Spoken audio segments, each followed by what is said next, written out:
Imagine hiccuping for 68 years straight.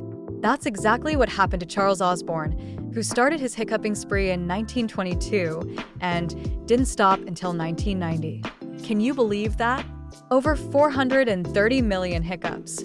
He even tried everything to cure it, holding his breath, drinking water upside down, you name it. But nothing worked. It's a bizarre reminder of how our bodies can sometimes go rogue in the strangest ways. Just think about it, a lifetime of hiccups.